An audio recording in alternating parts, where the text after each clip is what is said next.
Welcome to Snarkmarks, everybody. We are a very funny podcast out of Central Valley, California. I'm Andrew. That's Dusty. Hit the like button. Thank you. I appreciate you saying that because I'm at my wit's end. I can't. Okay? I figured, I have a lighter touch. That is true. So Dusty is the more likable of the two. You know what I so mean? and what is it, Lenny and Carl, where everybody loves Lenny? Yeah. Yeah. So I'll be Carl in that situation. yeah. I'll take Oh, that. not Lenny. Yeah. Yeah. We're on YouTube. We're trying as hard as two dudes who can't spend all their time trying to do a thing like this are trying. I think we try, to make an entertaining show. If you like it, hit the button. We put everything we got into it for 2 hours a week, goddammit, and we need that. We need this. You don't know what kind of legwork I'm doing outside of this thing. That's true. I got bits. I got all kinds of things planned. And I just very, very minimally edit it, and I post it, and I do all the things. When there's something on Instagram every couple of months, could we brand as the quote realist podcast? Like, we don't edit. We are we are the realist pod. There's nothing to edit. Everything's gold. All killer, no filler, dog. Yeah, there are some people out there who would probably argue with that, but I think it's all killer, no filler. Yeah, we learned from the best. Sum 41, 33 minutes out. Yeah, 100%. So yeah, it's a perfect album. So yeah, falls on all the shit. You know what I mean? But Dusty, a man in Thailand got his nuts bitten by a python while he was sitting on the toilet. There are questions I want to ask, right? But then there are questions but they're not questions that I want the answers to, if that makes sense. His name was Thanat Thangtawanan, for the record. Look, of on the list of bad beats that you could ever get, that's got to be a top. That's in the contention. That's on the Mount Rushmore of bad beats. It's tough. There is a picture, and I'm not going to show it. Yeah, I'm not interested. It's not of the guy. It's of the snake. But there's I can't even like, it's going to be too gross to explain it. There's blood on the floor, but the blood it's in a really weird configuration. Right. Oh, that's what I'll say. Like getting fucked up by a monkey or an ape, I guess. Yeah. A monkey could fuck you up, I bet. There's monkeys out there that'll fuck you up. Yeah, but like an ape that like rips your face off, Yeah. Like that's on the Mount Rushmore. This poor guy's situation, definitely on the Mount Rushmore. Like, well, the ape thing generally not. I wouldn't call it a bad beat because you're hanging out with an ape. Like that lady that got her face ripped off. She thought that chimp loved her. Right? They were friends. In Bakersfield. Yeah. Right down the road. Well, I'm just saying, of the bad things that can happen to you. Yeah. Like, a thing that I want to happen to me the least is for an ape to rip my face off. Like, that seems terrible. Well, it's even worse what the ape did. Actually, it might not be worse. Face or groin. Because he ripped the man's whole situation off. For the record. Man, what a Sophie's choice. No, I guess. I think I go groin. I think groin's worse. I mean, I think face is worse. No, you can hide the groin. I guess. I'm trying to figure out which. I wear pants. More. I look normal. Right. I guess I'm trying to figure out which would hurt more. And oh man, I don't know, dude. Yeah, I think that's like, you've been to you're infirmed. You've been to the doctor a lot. Yeah. And they give you that chart where they're like 0 to 10. Yeah. How bad does it hurt? Like, I don't even know that the chart can begin to quantify the amount of pain. I feel like face hurts worse. Because if he just rips off the situation, right? The situation is just like a 4-inch diameter hole, Yeah, but there's a lot of blood. I don't know, man. There is a lot of blood. There's a lot of blood in the face too, though. That's true. I think I've seen Face Off. I have, yeah. So unfortunately, so have I multiple times. Nerve endings kind of end on the face. I think your long-term pain is more the other way. So, maybe, I don't know. Let's ask Michael Jackson. yeah. But What about shark bite? I'm not thrilled. Shark bite would suck balls. It would suck terribly. What kind of shark bite are we talking? Is he taking a leg, or is he just biting my side and I get away? Because you're in salt water. No, that makes it way worse. I think that you want him to take your arm instead of your side. There's a lot of important shit in the side. Yeah, but I can't ball anymore, dude. One of my main intimidations is how to find my I am on both sides, both abdominals. And if somebody if they take my arm, I can't go to the rec center and just destroy those sad fools. You know what I mean? Not that I've ever done that, but I plan on it at some point. Yeah. One. God, my jumper's wet, Dusty. Trust me, I've seen it. All those off-season workouts with John Stockton have paid off. Yeah, I think that of those three scenarios, I pick shark bite. Which is that insane?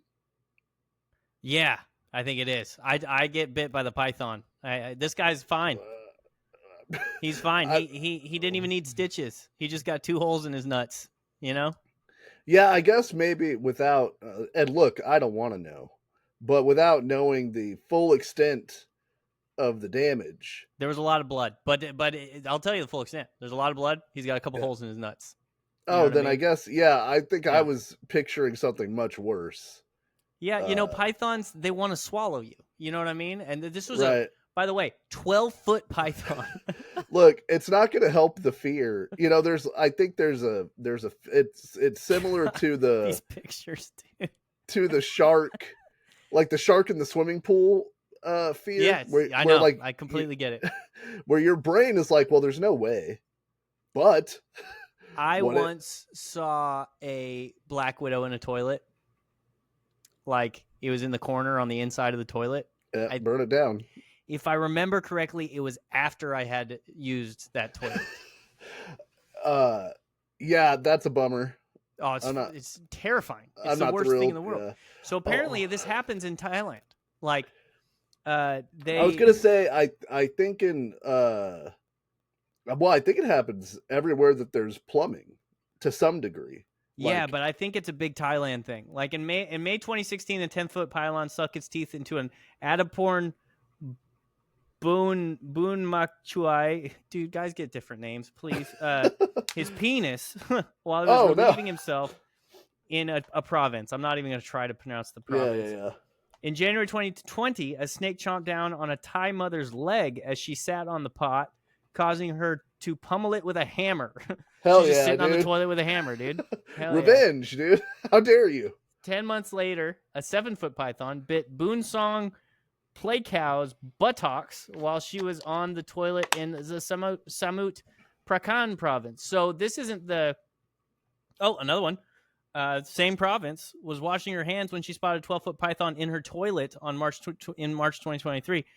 So apparently... At least this lady spotted the python. Everyone else, Jesus fucking Christ. I've heard of this stuff happening in America, but I think it's more of a Thailand thing because one of the first article that I read about it, which is not the one that I pulled up, this one was a week ago or whatever, says that like it's a common practice in Thailand to flush the toilet before you sit on it because there might be a snake in there. Yeah, I could definitely see. I like back east. I know at least from my family members, like you check your bed for scorpions, or at least they did back in the day. I don't know where they lived, but like that was like a common problem. Is like there's going to be a scorpion. Pete Holmes got bit by a scorpion in a bed in Mexico. Yeah, fuck that. Delightful comedian Pete Holmes. Yeah, and I'm sure he found the silver lining of it still. He didn't realize that because he called the front office and they were like really like lax about it or whatever. Yeah, but he got the anti-venom and the scorpion died. The scorpion was dead in his bed when he found it, but he probably smashed it. That's why it. He's a very big man. But he would have like died. Like it was that bad. of it, like that poisonous, or he would have been like massively really fucked up. Yeah. But what's funny to me that he didn't point out was like that scorpion died thinking he got him. Thinking that it was the scorpion was like Pete was just asleep, so dreaming about whatever Pete Holmes dreams about, cupcakes and puppies, you know. Yeah. And the scorpion's streusel. Yeah, and the meaning of life, and the scorpion is in a fight for its life, just with Pete Holmes with a sleeping Petey Pants, and he died thinking it was a tie. At least I got one on this guy. Yeah. Okay, so this sort of ties into something I was gonna tell you happened to me this morning. So today, on the day we're recording, this glorious day, this is the prelude to trash pickup day. So I have to get all the trash cans ready to go, and we have a trash can for our recyclables. So we have, like, over the year, because we've been moving and everything, we have boxes, and so every week I'll like break down a few of those boxes and put them in the recycling. But while I'm the pile is like in a little shed, right? And today was the last day. I'm down to the last box. Wow. Right? So I break the box down and I put it in the thing, and then I'm picking up some styrofoam that was in the box, right? And I see I fucking hate styrofoam. I'm sick of it, bro. And I see something scurry. And I'm like, I hate scurrying too. It was early, and I couldn't tell. It looked big. A certified big fucking thing. Was it in the sky? Where did you see it scurry? Out of the styrofoam? Yeah, but under something else that's in the container. Talking about this could have been a squirrel or like. I was worried that it was either a giant spider. Oh, okay. A snake. Okay. Or you really didn't see this thing. No, I just saw some action. Or my mother-in-law. I don't know. Or the wildest thing I thought was injured bat. It's like holding its back.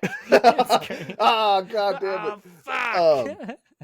No, because I don't think it wasn't you, but at the establishment that you used to work at, that I currently work at, they used to have a ping pong table on the second floor, and so I'd go play. I never went up there to play ping pong. I didn't want any joy in that building. Didn't want any reason to further enjoy that place. But one time there was a bat in there that was fucked up. It was on the ground, and the dude I was playing ping pong with just put the little waste basket over it and was like, I'll go tell I'll go tell Joe. Yeah. Is that what he told? Yeah, Did he tell Joe? Yeah. We can use a first name. Yeah. Joe was cool. Yeah. So I was like, I was thinking, like, I'm not what I would consider to be like a very macho dude. I don't have a lot of bravado. I don't think I'm a tough guy, any of this sort of stuff, right? But there is something deep in my male brain that's like, I got to get eyeballs on this thing.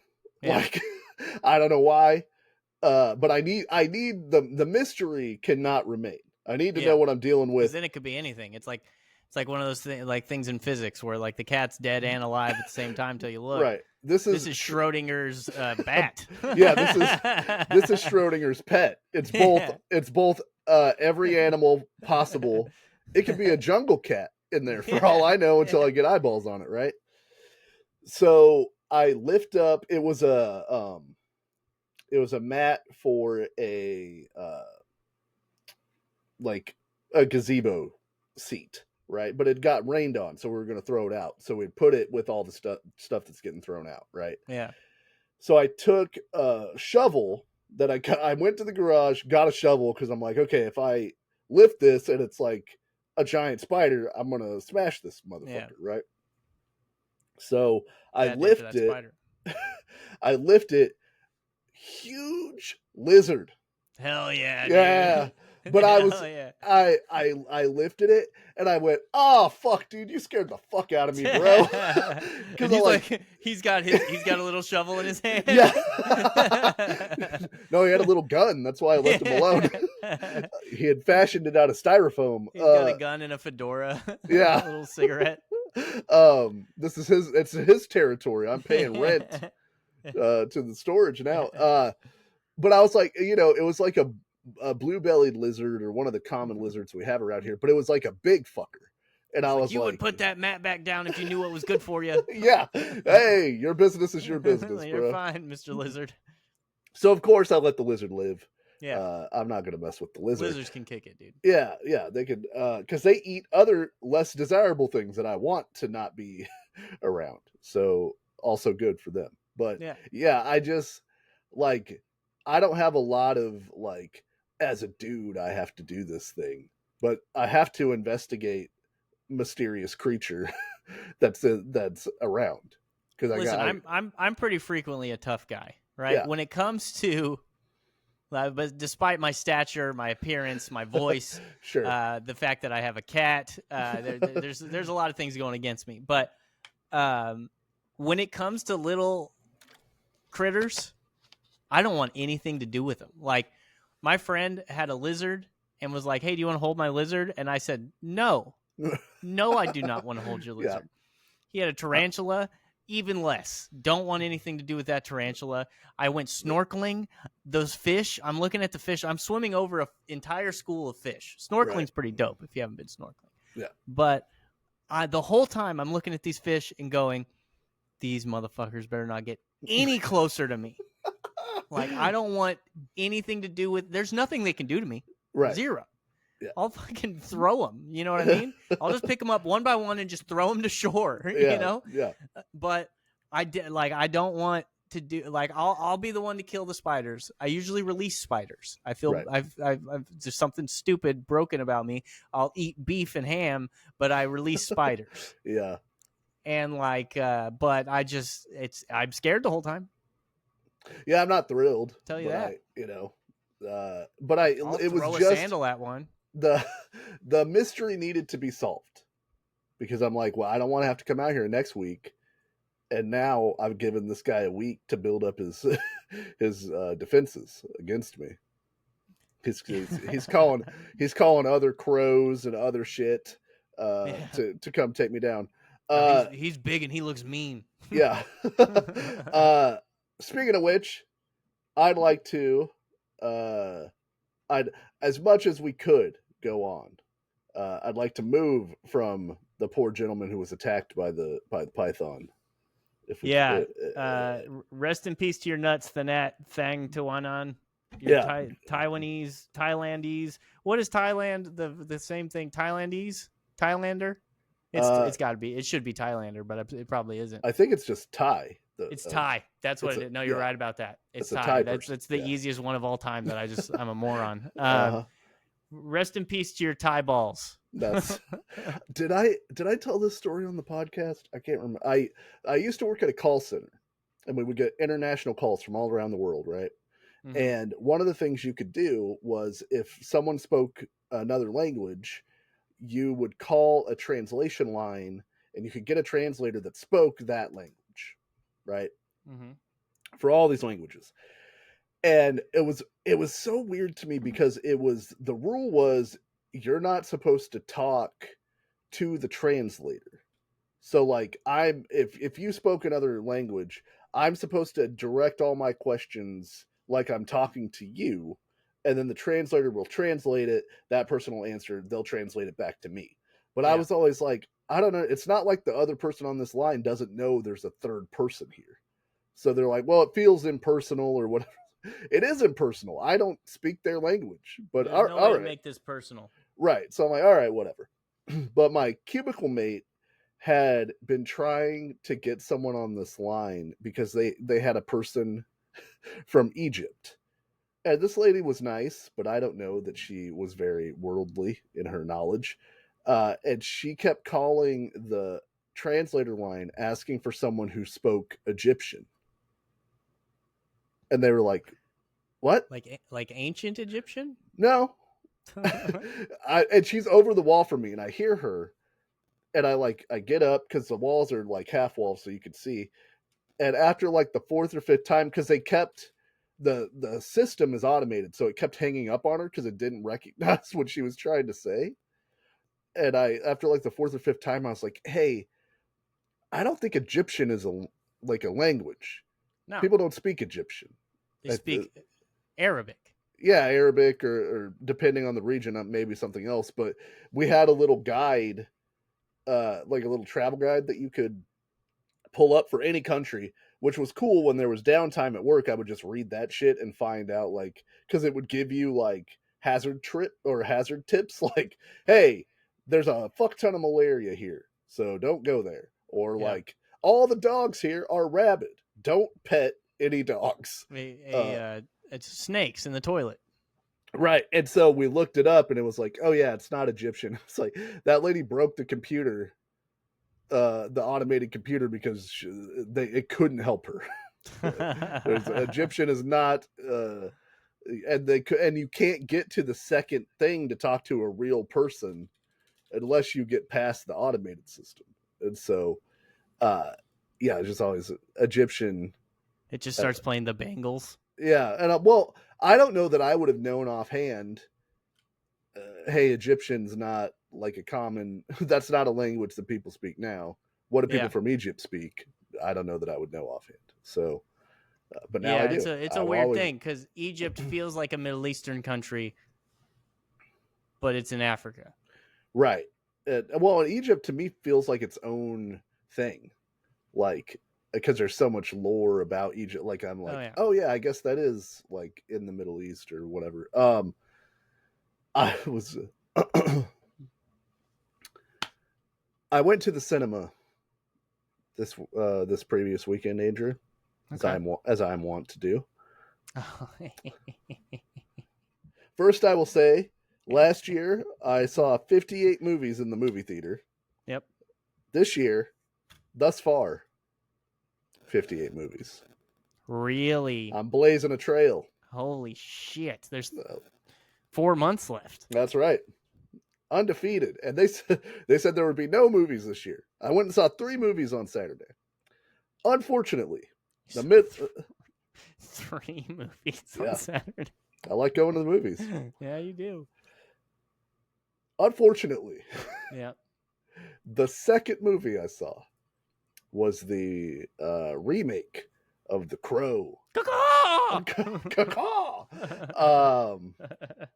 The famed, pretty well reviewed Brandon Lee film from 1994. This is a remake or a reimagining or whatever you want to call it. The original Crow is well reviewed? It's got an 86% on Rotten Tomatoes. No fucking way. I've seen that movie, dude. Look, dude, a lot of goths. Everybody who reviewed that movie is sad, both sad and 40. That's sorry, Jacob. It's based on a comic. I've never read the comic.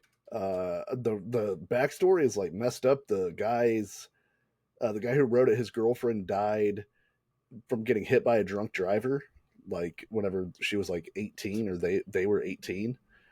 And so he ended up writing this as a way to deal with the trauma of that happening, right? So the comic's very famous, or like pretty famous and pretty well reviewed. And the first movie also very well liked. Yeah, it's got an 86 and a 90. Yeah. Jesus. Look, of course, tragically, Brandon Lee was killed on the set of the original Crow, and they've made a bunch of sequels, but they've been trying to make this new Crow movie for like 15 years. They've been trying to get it off the ground. Bradley Cooper at one point was supposed to play the Crow. I want that movie so bad. He wears the nose. Yeah. In the Maestro. Was it going to be a rapper 15 years ago? No. Well, I don't know who they had cast as the female lead at that point. It was just like, I think kind of every up and coming dude. Like, I think one of the Hemsworths was in the running at one point. Bradley Cooper, like all these different guys, right? Wait, so the girl's a rapper? I think I thought FKA Twigs used to she is a better be a rapper. rapper if that's her fucking name. Uh, Just have a normal name. Just have a normal name. yeah. No, Bill Skarsgård plays Eric the Crow, and he was Pennywise in the new It. FKA Twigs is a singer, Okay. electronic pop, and she was in left field pop, pop rock, alternative indie rock, pop indie electronic alternative R&B. Yeah, don't know her music. She, the unfortunate thing is, so first, right out of the gate, this movie stinks. Of course it does. It is a 1 out of 10 uh, on my scale. Like, it's got a 20% on the critic score and a 64 on the. I don't know who likes this movie. Every single person I've talked to hated this movie. It looks terrible. It looks bad. So the thing about the original Crow for me that makes it work is that you believe that Eric Draven and his girlfriend Shelley are in love with each other and they're supposed to get married. And like you believe that relationship, you believe those people have been in a relationship for a long time. And of course, like when tragedy strikes and they're killed, it makes sense that the crow character or the crow would send his soul back so that he can avenge the love of his life, right? That helps the movie. Like as sort of weird as that premise is, I think that those characters you believe them in the movie, and there are other characters that like them that talk about them and they show like, oh, these are good people. These are people who certainly we can root for in this movie, right? In the new one, Eric is in a substance abuse recovery program where he meets the Shelley of this movie, and nay, 3 days later, do they escape from that substance abuse clinic, uh, and then do a bunch of drugs and get drunk together, and then get killed. And I'm supposed to believe like this dude cares so much for this lady, his soul can't pass to the other side after 3 days of hanging out together. Dusty, you haven't taken drugs. Maybe not. Maybe, 3 days is long. Is it 3 minutes he would have came back for right. this girl? Depends on the drug. That's like the one of the major beefs I have is like we don't spend any time with these characters in any meaningful way that makes them likable or empathetic, or like they seem like a bummer to be around. Didn't you guys say in the group text that one of them is a rapper? Maybe I thought the girl was a rapper. I must have just completely misread what somebody said, because I literally asked. Then Jacob must have just been going with a joke.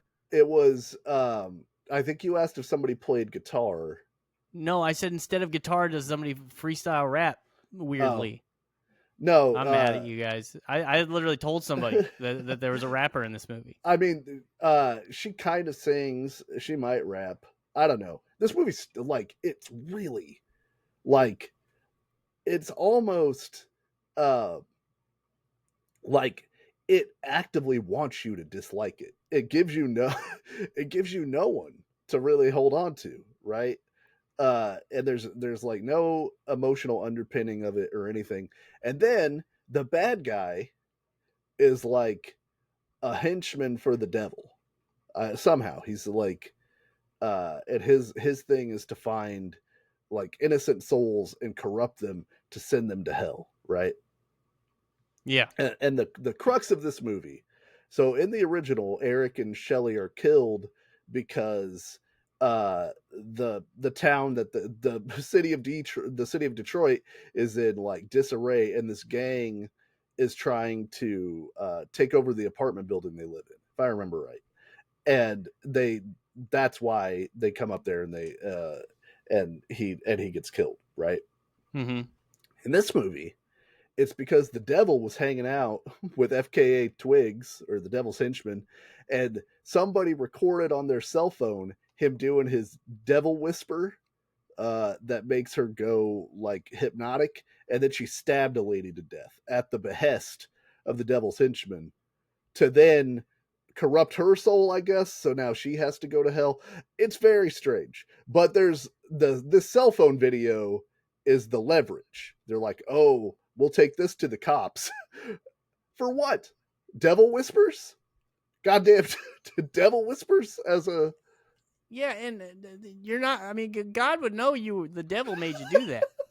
Well, and also if you're the devil's henchman, you're tricking God.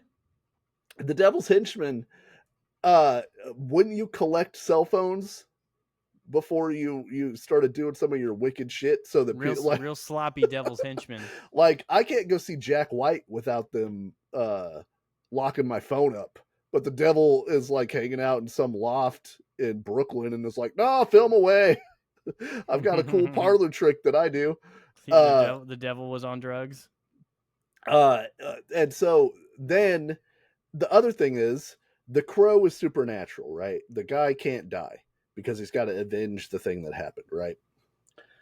So you have a supernatural guy versus regular people, but in the original movie, they injure the crow, the bird, so that now he can also be injured. This movie, nope, zero. Like, he's invulnerable to everything. So like, why do I care about this movie? He kills like 50 dudes in this opera house fight scene, and he just can't be hurt. It doesn't make any sense. It's like The Fiend. Right. It doesn't make any sense. You can't write a good movie if the person can't get hurt. That's the problem with Superman sometimes. Right. Well, and like the John Wick movies, I know John Wick's not going to die, but he at least can die. Right. Is a guy. So like, I don't know, man. It was baffling. I was watching it going, who wrote this movie? And who's the second person that looked at that script and went, yeah, no, that's good. Let's do that. Like, so Zach Balan wrote this movie. Zach Balan, and he wrote King Richard, which won an Oscar. Creed 3, which I've heard those Creed movies are pretty good, right? Those Creed movies are pretty good. Gran Turismo, which did well. Yeah, didn't do bad.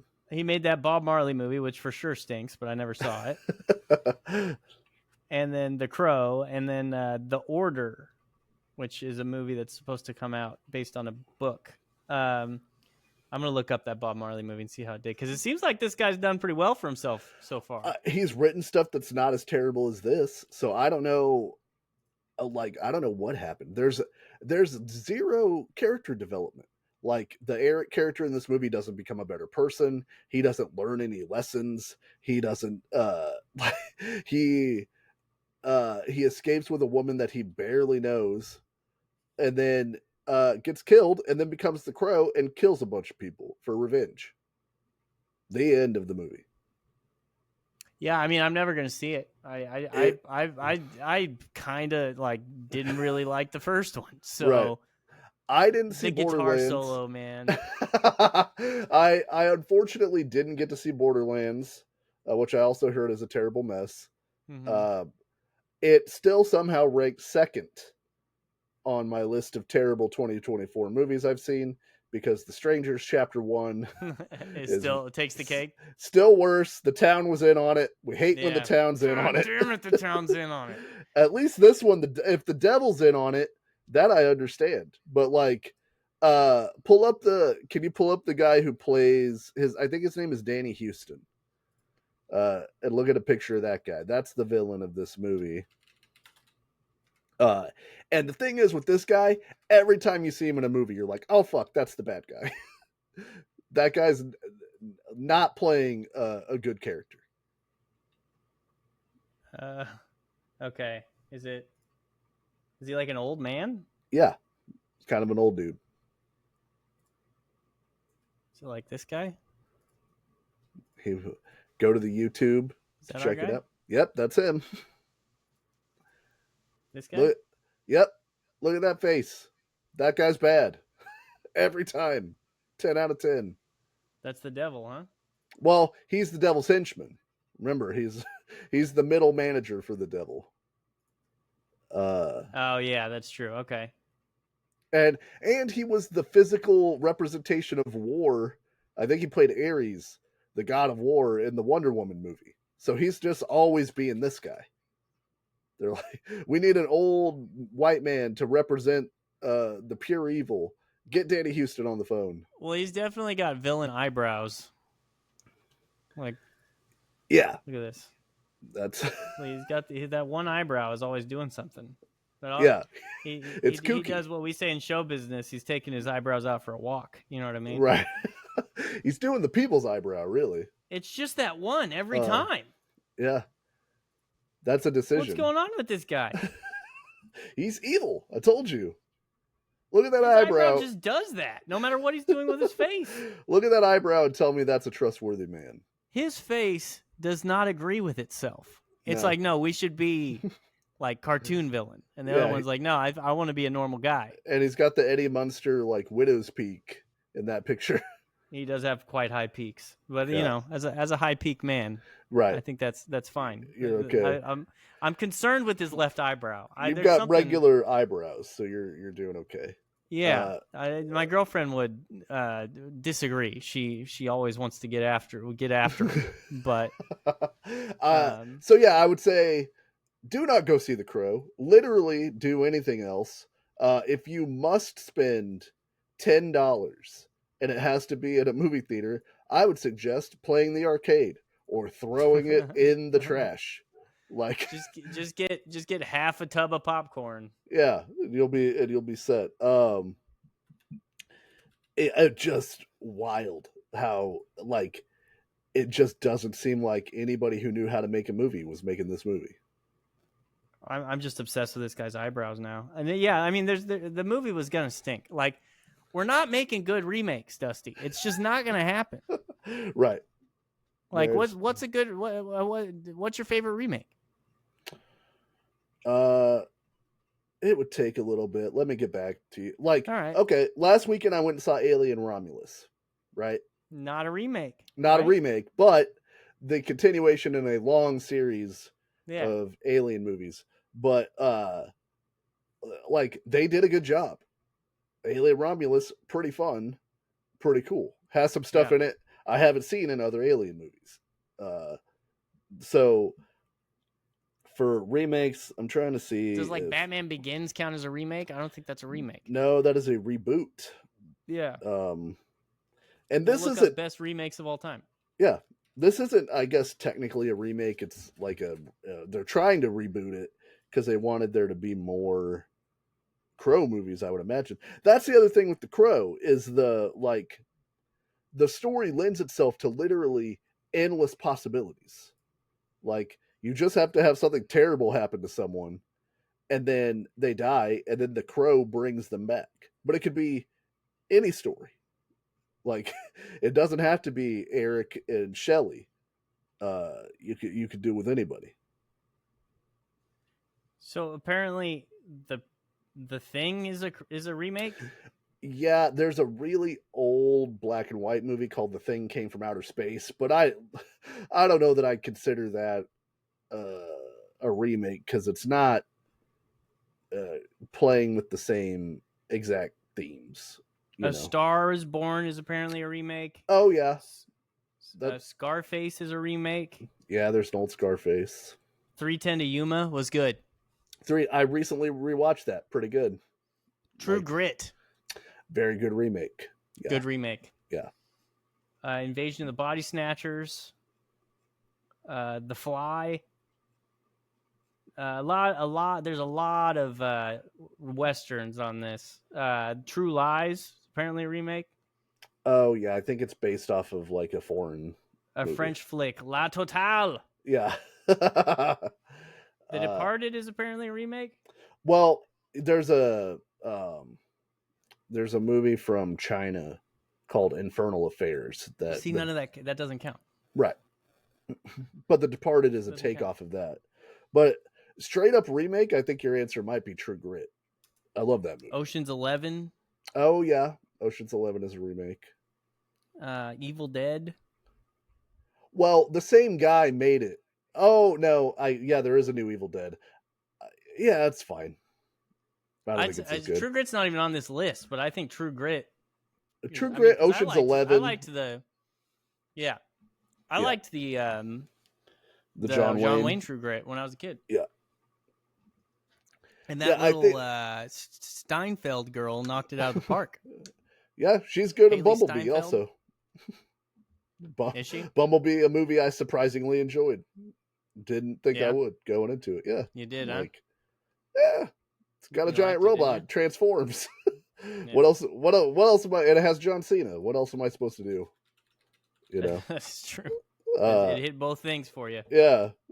Give me I'm a simple man, Andrew. Give me a transformer robot and a John Cena, and I'm in, you know. I'll give you that. Couple of quick notes. I'm going to venture very briefly, everyone, into the wrestling corner of what the Snark Marks does. Yeah, somebody died. Okay, so let's chill out. Don't fucking leave. Somebody died. Okay. A couple weeks ago, we didn't mention Kevin Sullivan passed away, who was a famous Taskmaster. The Taskmaster, the famous wrestler / booker, most famous / Wizard of Oz character / the devil, but not called the devil. Also, I like Kevin Sullivan. There's a lot of good stuff of his that I haven't really seen because they weren't as thoughtful with their recordings of things back in the day. So there's like a lot of Florida wrestling that he was involved in that I didn't really get to see. And Tell me he doesn't look like he'd be in the Wizard of Oz. That's a horse of a different color. His run in WCW as the main creative force is mostly like comical, but he was very smart, very good at wrestling stuff, very interesting to listen to, and from what I've heard, pretty solid guy. So R.I.P. to Kevin Sullivan. Hopefully he's involved in the Doomsday Cage. Yeah, hopefully wherever you are, there are no Hulkamaniacs there. There's not a single Hulkamaniac in heaven. Not if you listen to untrue. If you listen to Hulk Hogan's song about it, there's not one Hulkamaniac. Does he have a song in Hulkamaniacs in heaven? I think it's the Hulksters in heaven. That he says he wrote about a kid he met that was a Make-A-Wish kid who died. That I think has been proven to be a patented Hulk Hogan lie. So that's so good. I got to look up the lyrics to Hulksters in Heaven. It's the Hulk Hogan Wrestling Boot Band is the name of the album. I read it in the papers. I saw it on TV. I guess there'll be one empty seat when I wrestle at Wembley. I used to tear my shirt, but now you've torn my heart. Never wrestled at Wembley, by the way. I knew you were a Hulkamaniac right from the very start. You were my friend. I'll see you again. When the Hulkster comes to heaven, we'll tag up again. Fuck! The world just lost another Hulkamaniac. A friend of the end, I'll see you again. I wish Hulk's love could bring you back again. When I climb into the ring, I know we'll win this fight. I wish you were here at ringside to cheer me on tonight. The spotlight now grows dim, and now it's not on me. The prayers we've said together are still our guarantee. Fuck!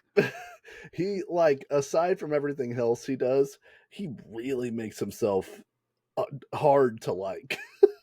You know? He didn't wrestle SummerSlam 92 at Wembley? No. What the fuck? He lied about that? In one of many dubious stories, Hogan claimed that the song was written about an ill child that he visited prior to SummerSlam 92 at Wembley Stadium in London, England. According to Hogan, he met the child in hospital one day. He arranged for him to have a front row seat when the crowd rolled around. However, Hogan supposedly looked out in the crowd and saw an empty seat, and knowing that the child had died, was inspired to write the song. This tale is made even more bizarre by the fact that Hogan did not wrestle at SummerSlam 92. Yep. He wasn't even in England at the time. No, he wasn't even with WWE at the time. Hulk Hogan's the biggest freaking liar, which is it's so funny. It's just because they had the rhyme. Well, no, I think didn't even rhyme that well. I think he in Wembley. I think he thinks that he was there. I think this is our classic. He's like Brian Williams. Well, or Ric Flair. Like, this is our classic wrestler doesn't want to not be involved in a story that you tell him. Or before the internet, you could just say some stuff and who would know?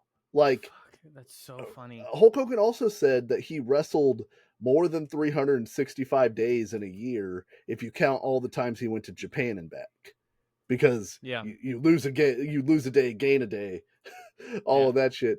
Yeah, and I believe he's also going to be the bass player for Metallica. Yeah, and if you listen to Hulk Hogan, I believe it was like the kid was literally on like a stretcher with oxygen, like, and Hulk Hogan like squeezed his hand, and then win one for me, Hulkster. Right? Like that? Yeah, go out there and defeat the Ultimate Warrior.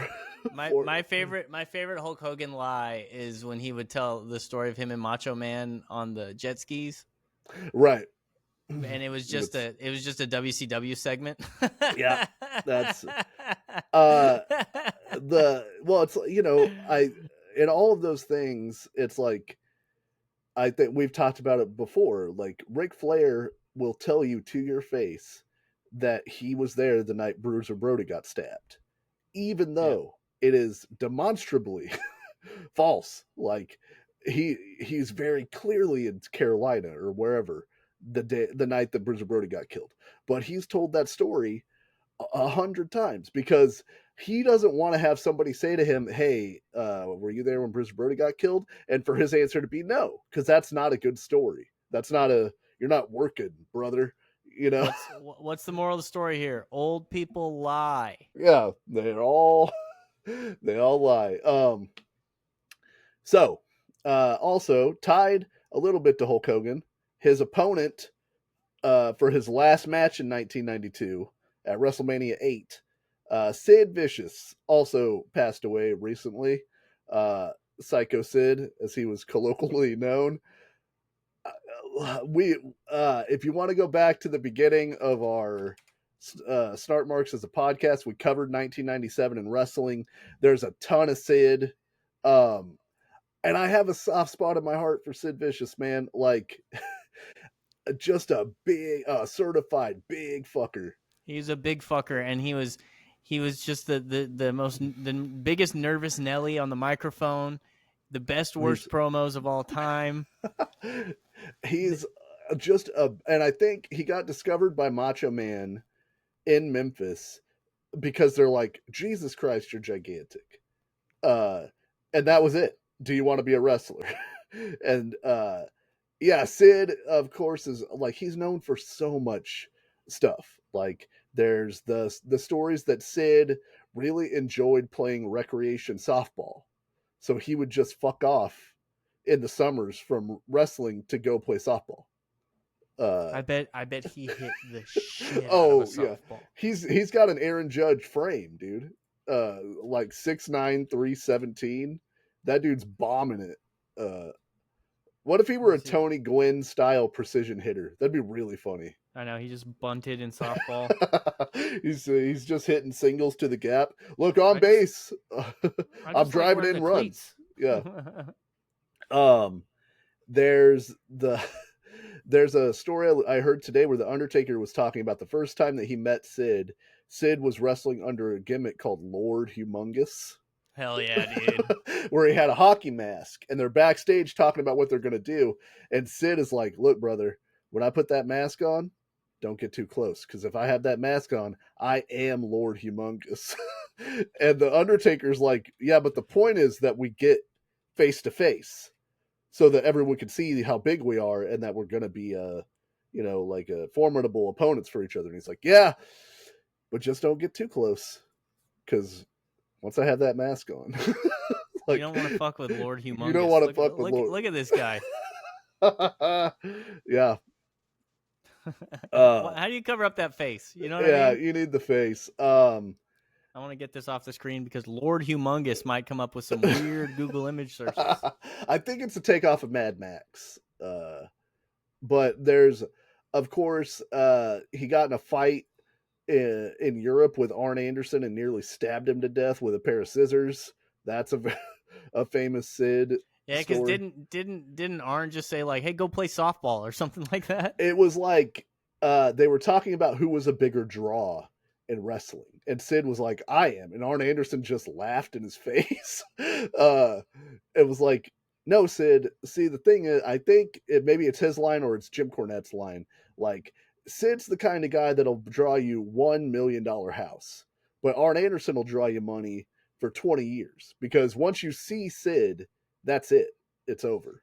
I don't know, man, because you think about it, he had his run, and then remember we were watching. They were trying to book him as the heel, but the crowd loved him so much that they couldn't. That's the thing is Sid's also hilarious to watch because even as a heel, every time he does a cool move, he plays to the crowd. Like he had his wrestling psychology was just Sid. Sid is not a heel. Sid is not a babyface. Sid is just Sid. Like, what would he do before? Didn't he do something before did he scream power bomb before he power bombed somebody? Sometimes he would do that. He's very famous for Bret Hart was doing a promo something and said, "You know it's true," and Sid goes, "I don't know shit, cry baby." Which is, Dusty sent me a couple of promos. There's one where Sid he's talking to Jim Ross, and he starts his Jim Ross asks him a question, and Sid just fumbles over the first few words he says, and he goes, I'll do it again, and Jim Ross just goes, what does he say? We're live, pal. Yeah, he goes, can I start over? And Jim Ross goes, it's live, pal. You couldn't ask, God bless Jim Ross, but he asked Sid a really long question. It's a good question, but it's a long question. And so Sid, and then the other one, did you watch the... Yeah, I watched the other one. So the backstory for that, I only sent you the little clip. Kevin Nash and Scott Hall are in the ring, and they are cutting a promo on Sid, and Kevin Nash is wearing a Sid mask, talking about how stupid he is. And he goes, I might be dumber than a donkey, but I'm the master and the ruler of the world. Because that was Sid's thing. And he's like, I might not be able to do arithmetic, but I'm the master and the ruler of the world. And then Sid comes out, Andrew. And he's I can't remember the first thing he says, but the second thing he says is, I've got half the brains you've got. Sid comes out and he goes, whatever. And then he says, Nash, that you're only half the man that I am. And you're like, okay, great. All right, good line. All right, that works. That follows. Yeah. You're only half the man that I am, and I have half the brain that you do. And he plows through it. Yeah. He doesn't. That's probably what you should do in wrestling, because there's no way to look dumber in wrestling than to like re-say something. Yeah. You know? Hall is talking to Nash in the ring, and I think he goes, did you hear what he just said? And they're trying not to laugh. And Sid is like, every week you come out here and you try to make me look like a jackass. And like, couldn't have been worse. Like what the promo was about and everything just played right into his head. But I loved Sid. The true power of Sid is that for a little while he was in ECW, which to people who don't like wrestling, they won't really know, but it was sort of like a renegade outlaw federation. Yeah. Right. And they're like, all of their fans are like, fuck the WWF, fuck WCW. We love ECW. If you don't wrestle for ECW, you're a traitor or you're a clown or whatever.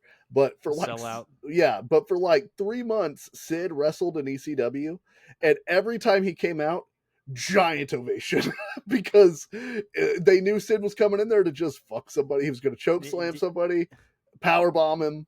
You gotta love that Sid, was it, man. And Lance Storm tweeted last night that he's like, I loved Sid. Sid would come into the locker room in his jean shorts and a t-shirt.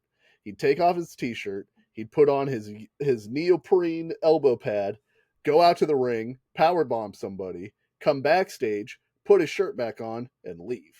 And how do you argue with that? That's as good as it gets, man. Yeah.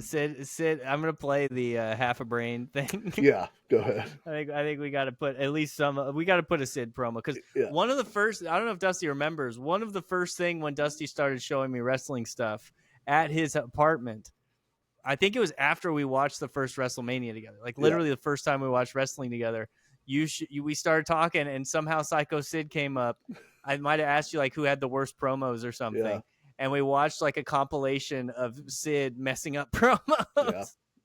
But so here. See, Nash, you can wear any Halloween costume you want to, but you know and I know that you're only half the man that I am. Great. Okay, good. And I have half the brain that you do. He nearly had it. You know, I imagine it's supposed to be you're half the man that I am, and I have twice the brain that you do. Yeah. Right? Yeah. Nash has half a brain. That's very likely to be what it is. Yeah. Nash only has half a brain. You understand? Yeah. And he seemed like genuinely unbothered. I watched a bunch of shoot interview clips of him today where they were like, what's up with those promos, dude? And he's just like, I don't know. Like, what the fuck does Sid care? He made $1 million, you know? He was just getting nervous. Like, it happens to me, and I talk for a living for the most part. But there's times when I, like, fumble over what I'm saying because I get in my head about it. Yeah. You know, and it just seems like that happened to Sid more often than it happened to anybody. But he did have physical charisma above being huge. Right. Like, he seemed like almost a sympathetic figure because he was like, he looks dumber than a bag of hammers. You know what I mean? He almost had like Lenny from Mice and Men energy. Yeah. You know, yeah. He just needed a better George to sort of guide him. You put a really small man in a giant body, and that's what you get is Sid Vicious. But rest in peace, Sid. We miss you. Yeah, a Snart Mark favorite from our time. I don't know if he went into the Andrew Idell Wrestling Hall of Fame, but I'd like to posthumously. We'll posthumously put him in. I still have it in my phone, so I will induct Sid Vicious. We'll put him in the rafters, 100%. Let me see. IWF Hall of Fame. No, Sid is not in, but he's in now. Oh, I put Sioux Falls, South Dakota in there. Right, the location of NWO Sold Out. The Crow 2024 of wrestling shows. See, I got a little cavalier with this, man. I put Super Crazy in there. Yeah. You liked Super Crazy though. I did like Super Crazy, but Big Boss Man, Double J Jeff Jarrett. It's a good Hall of Fame. Commissioner Andrew Idell's the headliner. Of course, as is often the case. Did you hear the news, Andrew? Yeah, Sid died, and the guy got bit in the nuts in Thailand. Those on the front page, but did you? I've got some food news too.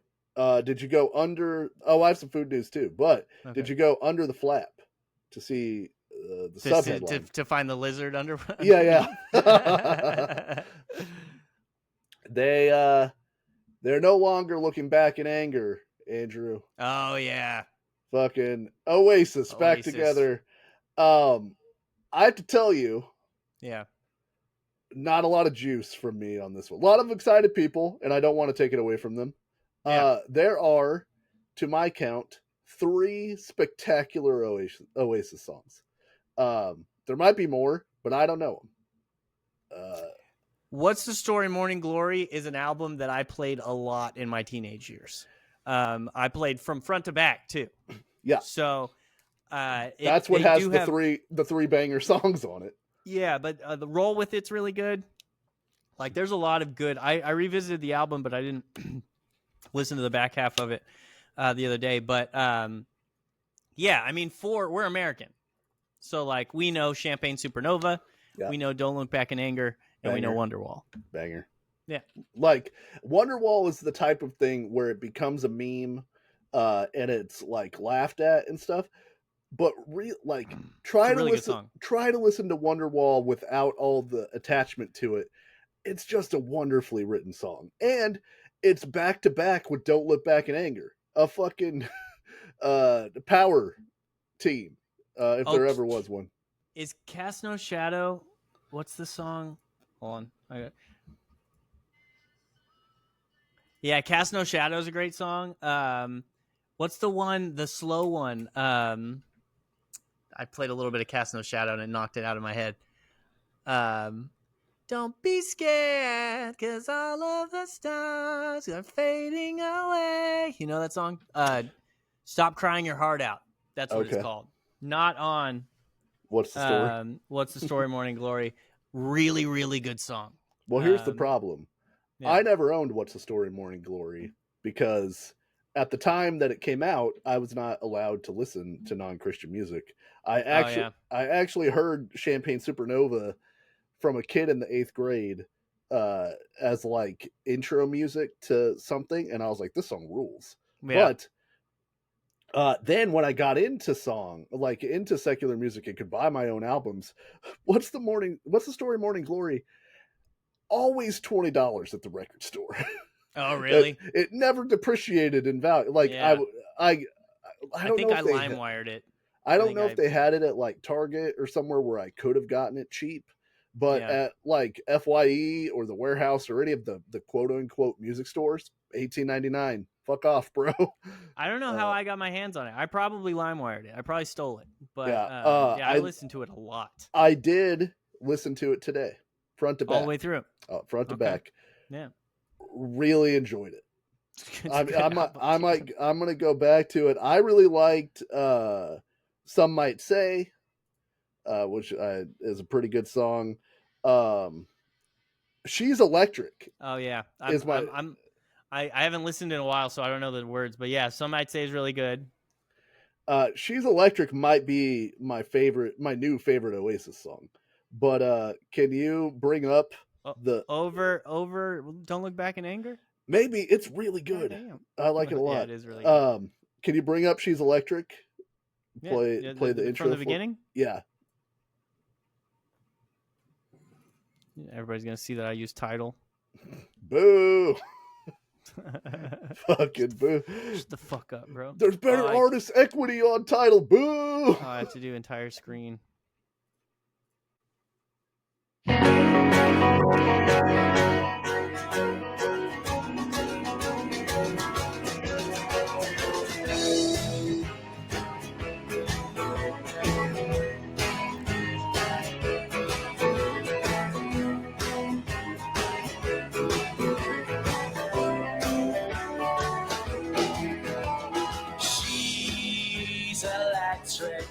She's in a family full of eccentric. Yeah, it's good. Super good. Really good. Problem is, that guitar melody is The Passenger by Iggy Pop. That sounds like Iggy. Yeah, it sounds like Iggy Pop to me. I was reading somebody saying that it sounded like, or that the chorus of that song sounds like While My Guitar Gently Weeps. And I guess I could hear it a little bit, but like, Oasis, I don't remember it. Oasis very explicitly is like, we want to be the new Beatles.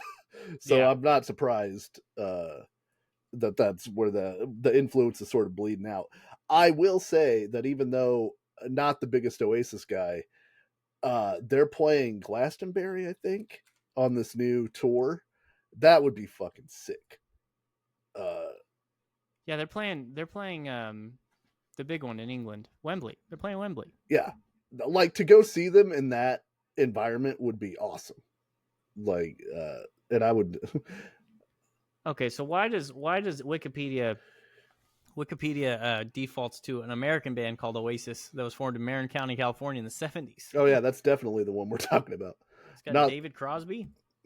From the encouragement of David Crosby, they started their band. No, that's not the one I'm talking about. They were like one of this Oasis is like one of the biggest selling bands of all time. Like, they are massive. I think from what I've read, and I could be wrong, I think it's like they have more than the first 4 records, but I think those first 4 records are really the big ones. And What's the Story, Morning Glory sold 4 million copies in the US and 5 million copies in the United Kingdom. Like, oh god damn it, that means they got outsold by the Backstreet Boys. Yeah, Yeah, dude. they were huge though. Like, Yeah. And again, I might put it, if we were doing the Mount Rushmore of songs still, Don't Look Back in Anger, first ballot, put it on my tombstone. That, Yeah, it's an incredible song. the best 10 seconds ever. Please don't put your life in the hands of a rock and roll band. I don't know why. My wife always makes fun of me because I'll point out to her what my favorite part of a song is, and she'll be like, "That's such a weird part to like that 2 seconds," and I'll be like, "That's what it takes." Like, that's a pretty common one though. Like anybody you talk to who really loves "Don't Look Back in Anger," they love that part of the song for some reason. Well, it's like the crunch in "Creep" by Radiohead, because like it definitely gives it. It does something to white people, man. Yeah, but like, Creep came on a playlist the other day, and I was like, you know what? Still fucking hits when he does the judgent, like, and I know that he hates that, and he only did it because he was frustrated with how bored he was of the song. Guess what? Fucking rules. My friends, our friend Andrew hates Creep because he's a huge Radiohead fan, so he has to hate Creep. So I've been following him around with anyway. I've happened to be in multiple places where they were taking song requests. Right. So I was watching somebody play 3 weeks ago in near Porterville, and I knew Andrew was coming, so I told the guy play Radiohead's "Creep" as soon as Andrew DeLange walks in this building. And he did. He played it as soon as Andrew came in, and Andrew flipped off the stage. And then last night, Andrew and two of my friends were live streaming on Instagram while they were like jamming and playing music. And I texted one of the people that was playing with him and said, "Hey, say somebody came into the comments and requested "Creep" by Radiohead, and don't tell Andrew it was me." And so they had to play "Creep." That's a good bit. I texted him and I said, "You will not escape this song, Andrew. It is inevitable." It's his Thanos. It's inevitable. Yeah. Yeah. I might listen to Definitely Maybe, which is the first Oasis album. That's my midlife move. Is to get way into the first the first few Oasis albums now. Yeah, I mean, I'm sure it's good. I haven't listened to I don't think I've listened to Definitely Maybe. I don't know how far I got into it, but I loved What's the Story, Morning Glory. And I wish I knew like when in my life it was. I say generally like teenage years, but I listened like that was one of the albums. Like it was Dookie, the Blue Album. I had a Ramones Greatest Hits CD, Hard Day's Night by the Beatles, and All Killer No Filler by Sum 41. Of course. The Take Off Your Pants and Jacket by Blink-182, and What's the Story, Morning Glory by Oasis. Was like those were the albums that I just listened to front to back constantly when I was younger. Man, you really were like a teen in the late aughts, huh? Dude, it was good. That's a good mix of music. Like I was thinking about it the other day. I don't know how I ended up with Dookie. Like I didn't know that Dookie was like Dookie when I bought it. Like it was like probably Green Day. Like I'd heard of Green Day. I was getting into some punk rock. I think I bought it on like a baseball trip, and we walked into a place that sold CDs, and I just happened to buy Dookie. Yeah. And I was listening to it going, "This is the greatest thing I've ever heard in my life." I mean, it's still we'll talk about it more, I'm sure, once we go to the show. But like it still hits. Like, oh dude, it's all the way through. Yeah, it still hits hard. But yeah, I was just Oasis is one of those bands where it's like the lore of Oasis is almost better than Oasis. Like how much the Gallagher brothers hate each other is so funny. Which is the one? I think it's Liam, or I don't know if it's. I know it might be Noel. That's hilarious. I think it's Liam. Which one do I see? It's Liam. Liam is really funny on Twitter. Liam is the singer. And Noel is the primary songwriter and guitar player. But Noel sings "Don't Look Back in Anger." And well, then they have the same voice, right? And Liam sings most of the rest of them. But yeah, I put but just the like their constant hatred for each other is so funny to me, and I just imagine like they're going on this tour. It's been like 14 years since they last toured together, and like if I'm a fan of Oasis, I'm buying a ticket to one of those early Oasis shows. Well, they're rumored to be coming to the United States afterwards. Like I heard, there's a rumor that they're going to play SoFi in September.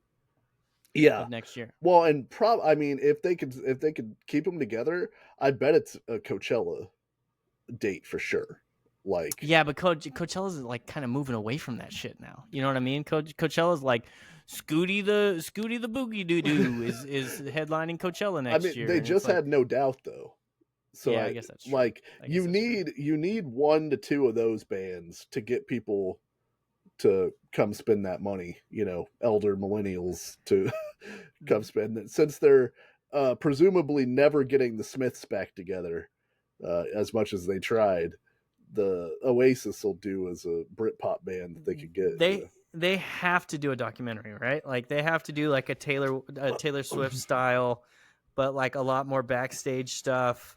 Because the Eras Tour video is amazing. Like it's awesome. Oh yeah, I'm sure they're doing everything. Like they have to. You can't put those two guys together and not have a camera follow them around. I just wonder, like, how combustible an element is it? Are they doing the thing? Like I always heard that towards the end it was like the Stone Temple Pilots, they toured together in separate buses.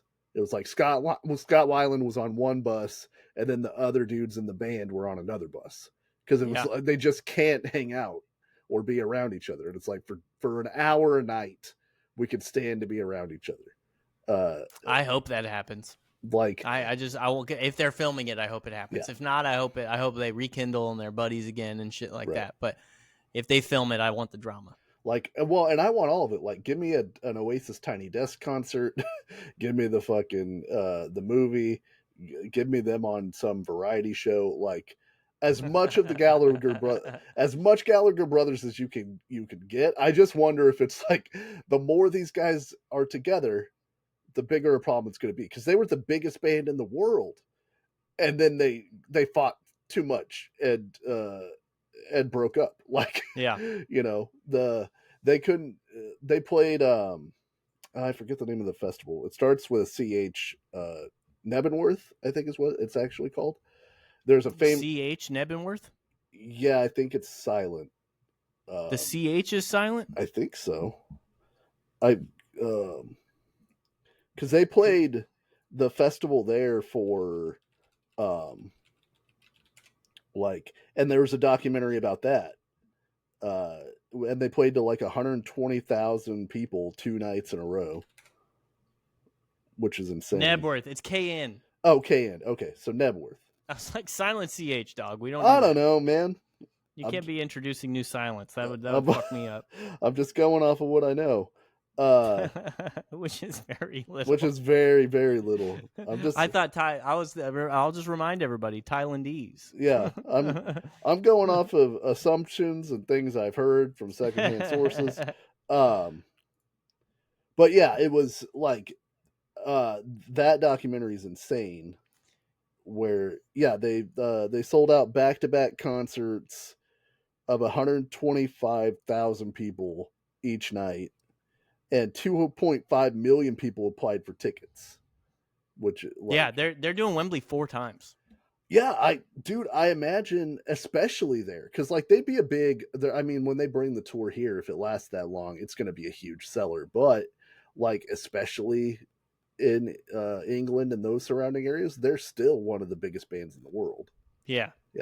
And they apparently, like, I read something yesterday that was like, for like blue collar British people, like Oasis, especially the men, Oasis was like their guys. It was like, we made it. You know what I mean? Right. Well, because they're scumbums. Like, you know, they're like, they get in fights in clubs and they're fucking gnarly to each other, and they just seem like regular dudes who happen to make it famous. Like there is, I can see the appeal for sure. Yeah. Like, I probably won't go, but it would be fun. Yeah, the amount of money that it would probably take to go, it's going to cost so much. Yeah, is way outside of the range that I'm interested in. The one thing about music related that I was looking into yesterday. So "Hit 'Em Up" by Tupac. I am aware. Yeah. Okay, so Tupac's one of my goats. Right. It's one of my. He might be my favorite rapper that anybody's ever heard of. Call the cops when you see Tupac. Yeah. So really good diss track. Little overrated in my opinion, to be honest. I don't know, man. That's why I fucked your bitch, you fat motherfucker. Yeah, I mean, it's he starts off hot. Yeah. Grab your Glocks when you see Tupac. Call the cops when you see Tupac. It's pretty sick. Yeah. But the features are tough. I think the features are what do it to me. Because they're not the worst thing, but they're not that good. I don't know. Comparatively, what are they called? The Outlaws. The Outlaws with a Z. Yeah, that guy's not very good.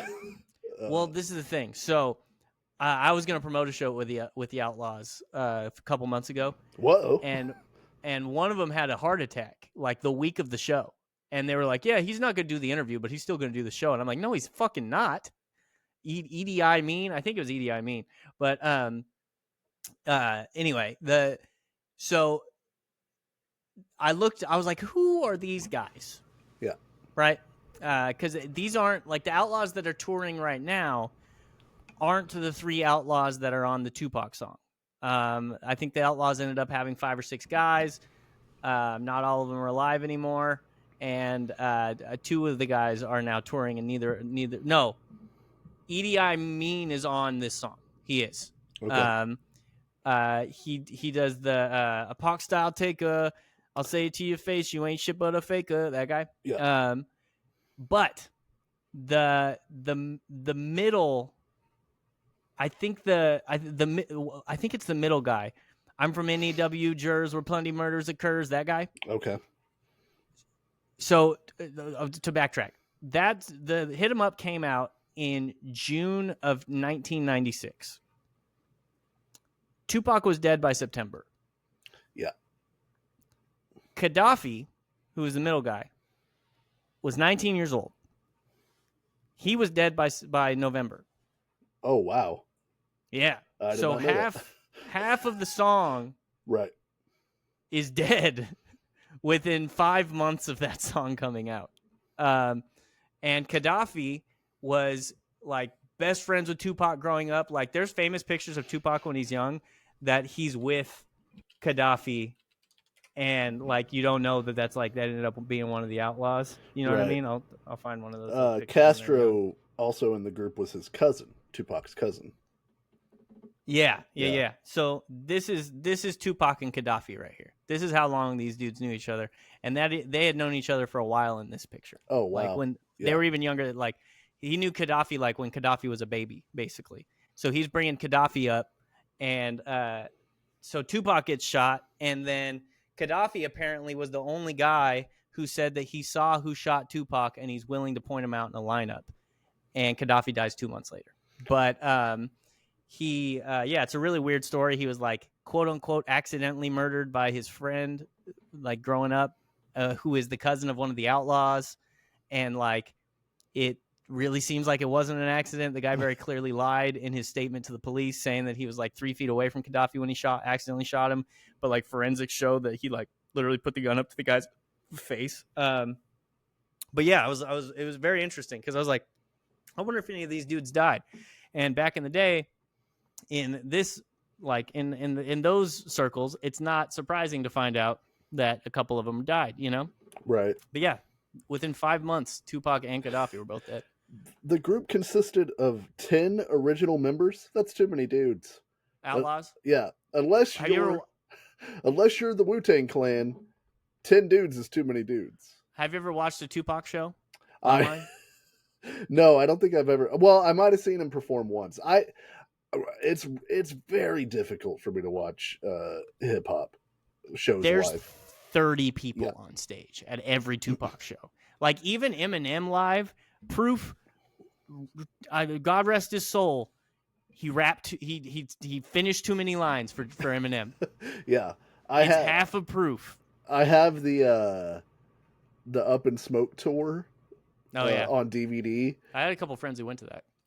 And yeah, the Eminem show is like chaotic. And there's like, I mean, all the dudes from D12 are there. So, Kaniva? Yeah, even Kaniva. Yeah, I didn't know that. I think if I'm ranking them, I think No Vaseline is still probably the best diss track of all time. Like, No Vaseline is up there for me. It's definitely my favorite is, and this is almost counterintuitive because I didn't like the features on Hit 'Em Up, but my favorite is Real Motherfucking G's by Eazy-E. Right. The beat just goes so hard, Yeah. and Eazy-E's lyrics are so like, he probably didn't write it himself because Eazy-E used a lot of ghostwriters, but like they were mean. Yeah. And then all the other guys were basically just like, even the features were like, you guys are fake gangsters. Like one guy was like, I think you started banging right around the time of the peace treaty and like a bunch of like inside stuff like that. Right. And well, and it's a classic diss track in it's that like Eazy-E's like everything you do makes me money. So be as mad as you want. I don't care. Yeah, like, it was like when you talk about spraying me, the same records that you're making is paying me. Motherfuck Dre, motherfuck Snoop, motherfuck. Dude, he has this line where he says, everybody, like a lot of people miss this because he doesn't say his name straight, but he goes, you're like a kid, you found a pup and now you're dapper. Now tell me where the fuck you found an anorexic rapper. Talking about who you're going to squabble with and who you shoot. You only 60 pounds when you're wet and wearing boots. He's talking about Snoop Dogg because he's skinny. That's... Which is funny because I think Eazy-E's like 5'8" or something like that. It's, but Eazy-E was a real motherfucking G, so, you know. Dude, the beginning of that, like, I'm not going to rap again, but the beginning of that, I didn't rap before, but you know what I mean? Right. The beginning of that song is so good. So, like, I don't know. And that might have been, like, my first diss track that I got into. Like, right. I think, and a lot of people get mad at me for this, and I probably said this to you on the podcast before. I think MGK's diss at Eminem is underrated. But you don't think he won the battle? I think Eminem's song was better. Okay. But some of the things that he said to Eminem, they were very pointed. A lot, yeah. And the beard is weird. Well, and Eminem, like, Eminem's in a tough position in my estimation because, like, he's always punching down, right? Because it's like nobody's above him. You can't punch up as Eminem, right? But it's like, and so he's in the position where a lot of his disses seem easy because it's like, well, I have way more money than you, like, I'm way more famous than you. I'm gonna, he said something like, I'd rather be. I can't remember what he said, but he was basically saying like, I'm better than you on my worst day. Like all those albums that you are shitting on are better than anything you've ever made, which is all true. So like, I can't take it away from Eminem. Right. Like, I don't think MGK won it, but I think people pretend that MGK like was put out a bad diss track, and I think that is wildly mistaken because like the what is something like the big bad boy rap can't take a fucking joke and like all this stuff that he's saying, like it's I think it was pretty good. I think it was the best anybody's had coming at him, you know, as far as like really clever pointed sort of disses, you know. I really like, I was never on an official album, but every time I see this TikTok constantly that's 50 Cent talking about how happy he was when Ja Rule dissed Eminem because he knew Eminem was gonna do a track on him, and I don't know the name of the track, but goddamn, because he said something about Haley, of course, right? And so Eminem like really went in on him. And of course, 50 Cent hates Ja Rule, one of the most hilarious beefs of all time. 50 Cent's so funny. He's dude. So funny. He's so funny. I like Ether by Nas, and I believe it's The Takeover, the Jay-Z retort. Like, both are great. You know, Dre Day's really good. Dre Day's very good. I just think, like, in the same vein that you were talking about, the more personal the disc can be, the better it is. So like on No Vaseline, Ice Cube is like, he knows these dudes and he knows exactly what to say to like make them upset and to mess with them. And like Dre stick to producing, that everybody's gay. Easy doesn't write his own raps. Now I don't have you 4 other dudes, so I'm rich. You know, let's play Big Bank Take Little Bank. The albums you try to make now sound like my albums. Like it's just so well written, and it's so good. Well, he was by far the best guy in NWA, like in terms of like actual rapping. Oh yeah, like Dre's a brilliant producer, but I got to give it to Kendrick, man. Not Like Us is good. I think we had talked about it on this, where I was like, I don't care. Like, I don't like, they're doing poems at each other. Like, I don't care. Right. But it's a really like good song. I feel like he cause he kept going after Drake and Drake wasn't responding. I feel like he had this in his pocket and he knew it was going to be a hit. So like, he was like, come on, dude, give me a reason to release this song. Right. Well, and it was like, it's maybe the best diss track that also works as a song, because like it's just a really catchy song. Like No Vaseline isn't catchy. Square Dance by Eminem, which I think is a shot at a bunch of rappers, is pretty catchy. Real Motherfucking G's is actually pretty catchy too. Yeah. Like that's probably why I like it so much. But yeah, it's definitely interesting. Another thing for MGK, he called out fucking, I'm sick of these sweatshirts and those corny hats. Let's talk about it. Because what happened, man? We've talked, like, he just started wearing Patrick Stump hats and sweatshirts, and he doesn't go outside without them. Like, I saw a picture of him dancing with Haley at her wedding. Yeah. And he was not wearing the corny hat and the sweatshirt, thank God. But it was like jarring to see Eminem. Well, he's not covering up his aging. Well, and he's probably trying to blend in, like, because it would be impossible for Eminem to go out anywhere. Yeah, but he goes on stage with it. You're not going to blend in on stage. Oh yeah, you know what I mean? Maybe that's part of his exercise routine. You know, just, hey, dude, bleach the hair again, get poor, and start making good music again. Anyway, good songs. We can move on. All right, you had food news. Oh yeah, hit me with it. Capri Sun. Not where I thought you were going to go. Okay. Yeah.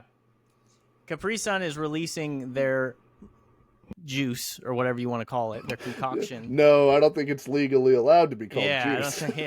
Their battery acid in bottles. Really? Yeah. That's interesting. Half the fun of the Capri Sun is stabbing the pouch, right? Yeah, I've got a couple takes on it. First of all, it's a crime against God. We've talked about this. But first of all, it doesn't taste good enough to be in bottles. The novelty of the pouch kind of gives it a little bit of creative room. Sure. Because, like, think of Capri Sun. I haven't had one in a long time, but I can still imagine what it tastes like. Yeah, right? that flavor is like a memory, like deep-seated memory, you know? Yeah, and it is designed to be introduced to your mouth via the smallest straw that ever existed. Yeah, you can't mainline the Capri Sun. No. If you get the volume of a regular swig into your mouth of Capri Sun, the secret's out. Right. Well, the other thing is they print the calories for the Capri Sun on the box, but it's not on the pouch. So you don't see it once you're consuming it. But if it's on a bottle, they have to print just how much sugar is in that thing. Like in a 12-ounce bottle? That's way that would be way too much Capri Sun. Listen, they need to ship it with the straws. But the other thing is, if I asked you what color Capri Sun is, ooh, because I would say silver, and it's definitely not silver. No, it's like I don't know, like I guess I would call it a tropical color. We don't need to know. We're not supposed to know what color Capri Sun is. It's a yellow straw. It's a non-see-through pouch. You know what I mean? Yeah, it's certainly like supposed to be under cover of night. Yeah. Like you can't. It's a covert operation. Yeah, yeah, you can't see Capri Sun in the daytime, and like Capri Sun is also only for it's only for children. Like you can only ingest a Capri Sun if you've run the entire length of a soccer field like 8 times. Yeah, you got to be tired, sweaty. You're covered with dander, so you're a little itchy. Like that's when the Capri Sun's really time to shine. But like bottles, I think they're overreaching. I think, but they had that controversy because there was like people were opening pouches and they were just filled with mold, like completely. Oh with mold. no. I think that might be like why they're like, okay, we got to start putting this shit in bottles, or they just want to switch it up because they're not selling as many Capri Suns. Do you remember Kool-Aid refreshers? I think that's what they were called. Yeah. Is that the one that was like it was the pouch, but it was see-through on one side and it was like blue? Yeah, that's a dude. So one, my mom never bought Capri Suns for me because she accurately predicted that I would drink every Capri Sun in my like purview within the hour. Like that's the other part of the Capri Sun is it's a grift because you don't get refreshed.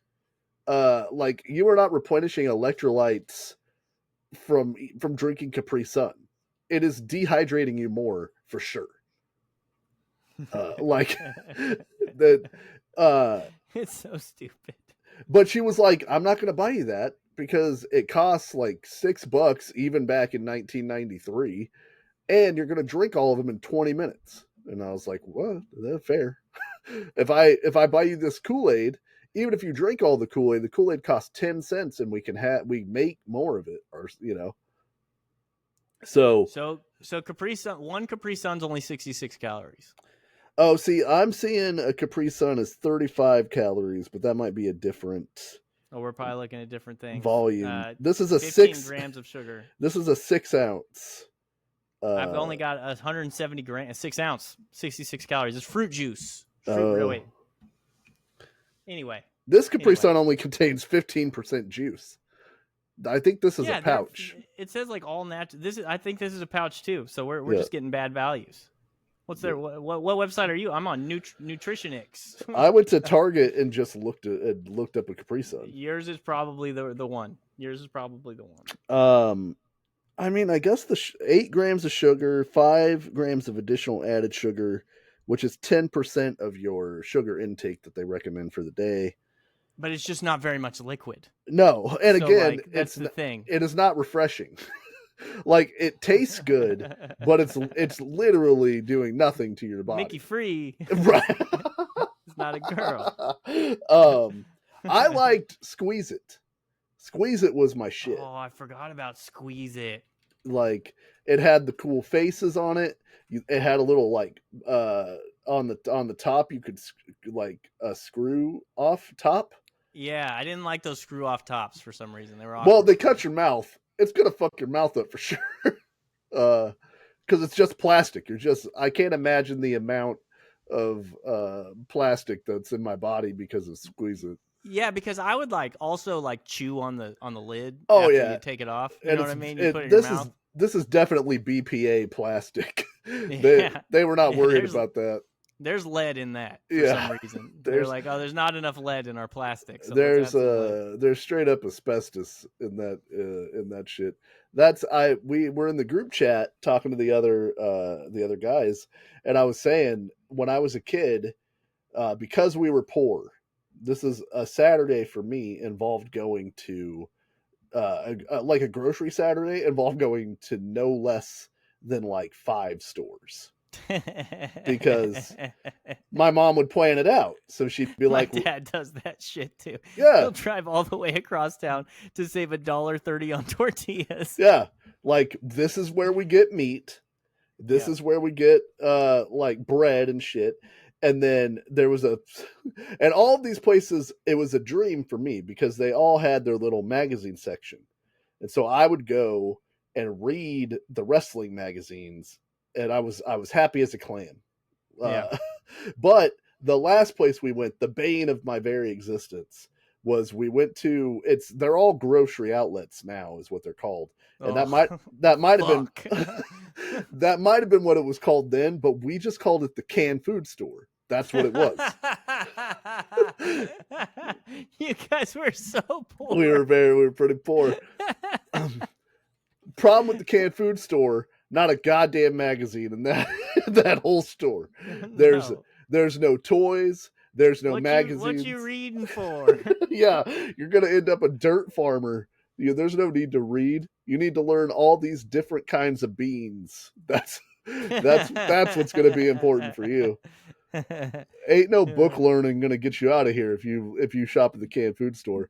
But that's where we would find like the cheaper, like out of print, promotional food. So that's where I would get like Ghostbuster 2 Squeeze-Its, which, they've been sitting on a shelf somewhere, and now the canned food store has acquired them. So they all have Slimer on them, and it's from 3 years ago. But I have $2.99 Squeeze-Its that I can drink, and wrestle it. Like last year, they got the green ketchup. Right, yeah, and it's like wrestling cereal, but it's all wrestlers that don't wrestle for WWF anymore. So it's like, in this box, Greg the Hammer Valentine and fucking Superstar Billy Graham and Jimmy Snuka. But that's where it says now with lead. Yeah. Now, well, I know it's an old joke, but it's the Velveeta now 100% cheese. And you're like, well, I don't want to know whatever else was going in this cheese likes concoction that you were making before. Oh, it was Taco Bell saying now 100% real beef. Yeah. No. Look, let's walk that back a little bit. Yeah, keep going with the other beef and just never tell me about it. Or even Wiener Schnitzel has the thing where they have the regular chili dog, or you can get the 100% all beef dog. Beef chili, yeah. But you have to pay extra for that. Yeah. Here's this shit ass dog that has pork and chicken and beef in it, or you can get do you want to try the 100% beef? Yeah, let's go ahead and go with that. Yeah, or do you want to eat cat? Yeah, give me the $2 extra. I ventured out and had a new fast food item recently. Wendy's, which is not a big player in my fast food lineup. Yeah, I don't go to Wendy's much. Baconator, pretty freaking good. Baconator, pretty good. The chili, surprisingly good. That's what I hear. I've never had it. They have good spicy nuggets. I will give them that. Spicy nugs, pretty good. But they are advertising sauce nugs, right? Saucy nugs. Oh, Jesus Christ. Is that what you did? Well, based on the commercial, it looked like boneless chicken with sauce on it. And I like a boneless wing or whatever, I prefer the bone-in wing, but I'll eat boneless chicken wings or whatever. And they looked good. So I ordered a 6 of those and then a 6 of the regular spicy nuggets. Because I'm like, if these other nuggets suck, at least I got my backup, my 6 spicy nugs that I know I like. So they've got 4 varieties. Yeah. They've got ghost pepper, honey barbecue, buffalo, and garlic parm. And I'm guessing Dusty went buffalo. No, you would be surprised to know I hate buffalo sauce. Oh, I thought you liked buffalo sauce. I don't really like it either. Fuck off, buffalo sauce. Yeah, I'm not a big fan. Stop trying to sell me the worst sauce. They're like, oh, do you want it to just taste like vinegar and bullshit? Yeah. Here, take this. No, wait, what? God, you know what? Football fans love vinegar and bullshit. Dude, I don't understand. Buffalo sauce is gross. I can't get into it. What were the other ones? Buffalo, ghost pepper, honey barbecue, garlic parm. I went with honey barbecue. Okay. I usually go honey barbecue, but I would actually go honey barbecue, garlic parm, buffalo, ghost pepper. Yeah, I don't want ghost pepper. Yeah. Because I don't want them. I don't want my food to reference death. Right. Well, and I just don't want to have a bad time. Yeah. It's gonna hurt my mouth to eat this. Why would I do that? You think anybody has ever Thai food is really spicy. Yes, that is true. But I don't mind. Do you think somebody has ever just ruined a python's day? That's the like, he was gonna go up to bite. Yep. And his face started burning. That's the lead story in all the Python newspapers, is how many times they've been shit on. That's so funny. With the eyes are just burning, and they don't have arms to wipe their eyes. Well, and they don't have a point of reference for why this is so hot on their, like they're not like ghost pepper again. Yeah, Fuck. like as a animal on instinct, they would avoid something that would hurt their body so bad. Oh man, but that's just such a funny idea. So I went honey barbecue, and what I got was regular chicken nuggets with honey barbecue sauce on the side. No, on top of them. Oh, okay. But it's just chicken nuggets with sauce on it. They're called saucy nugs, Dusty. What did you think they were? I thought that they were boneless wings. If you look at the commercial, it doesn't look like a chicken nugget. It looks like a sauce wing. You've been had. Look, those don't look like chicken nuggets. No, those look like wings. Yes, I got fucking worked. That's so funny. That they could just sell it to you. They could just sell it to you with it on the side. But they make sure that you're, and they probably cost more, even though you could buy the nugs and get the sauce on the side and be completely fine.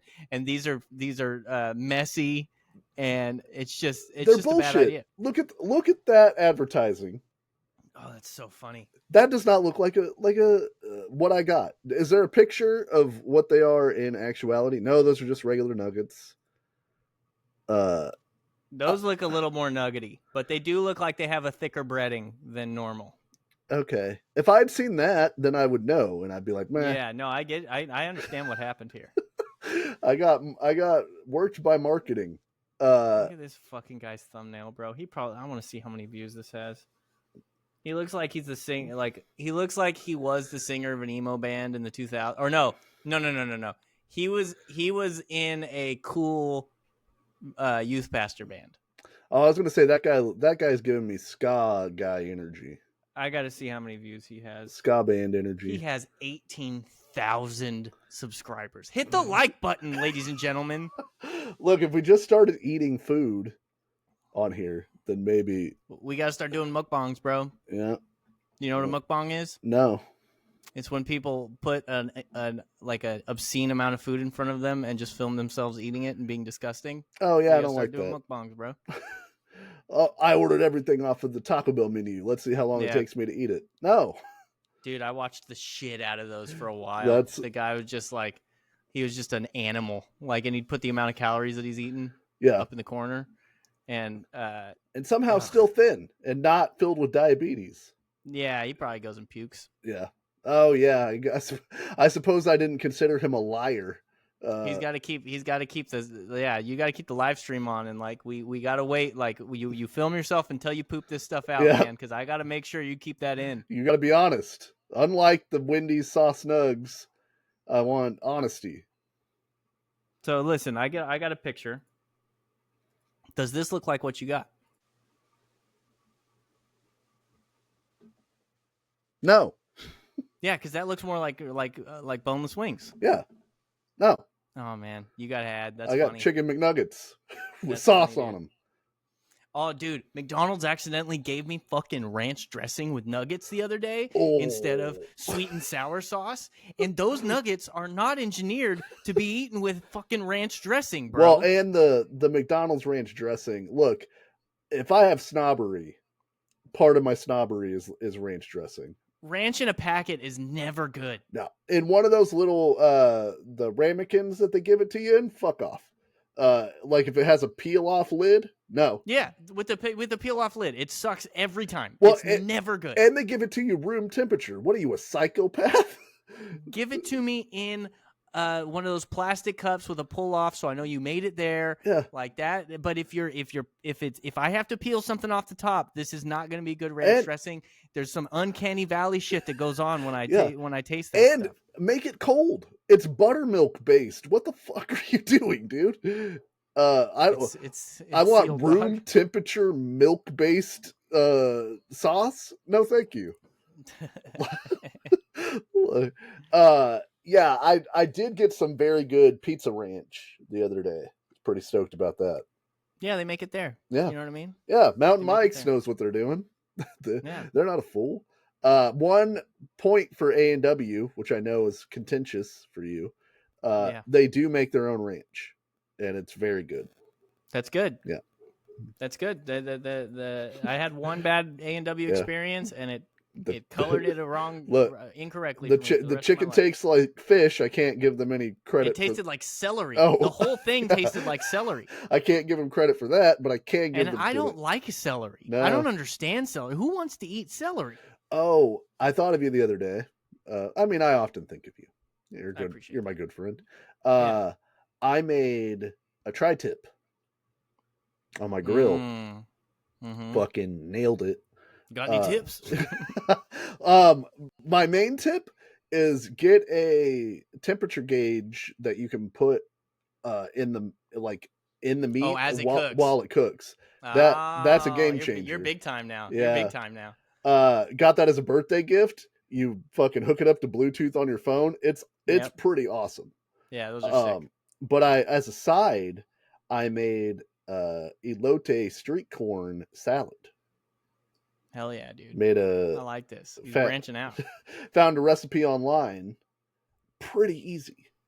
Did you roast the corn first? Of course I roasted the corn, Andrew. Attaboy, Who am I? Got a little char on that thing? Got some char on it. Then I cut it off of the corn, which was the thing I was the most concerned about. But that was pretty easy, actually. No, it works pretty well, yeah. Got some crema, put that in it, some feta cheese, some onion, mixed all that shit up. And then what made me think of you is, you know what goes in Mexican street corn? Cilantro, bro. Oh, fuck. Ugh. Yuck city. Mary, my girl gave me so much shit this weekend when we were cooking because she had cilantro, and I was like, I just can't do it. Well, we had to separate it. That is a real food allergy. You know, it's like there are people that genuinely it tastes like soap to them. Yeah, it's not really an allergy, but it's like a food thing. It's like in your DNA. My 23andMe says you probably don't like cilantro. It didn't say for sure. It just said you probably don't like cilantro.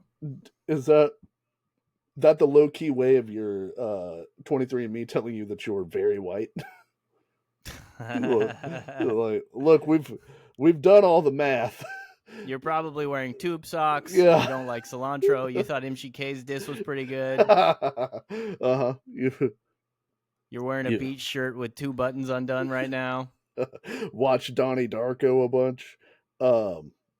Yeah, man, it was really good. I want to try my next. For the record, I watched it once. I don't want anybody to think that I actually watched that movie multiple times. I watched it a bunch of times, and I like cilantro. So yeah, I think I want to try to do ribs at some point, which I know is like.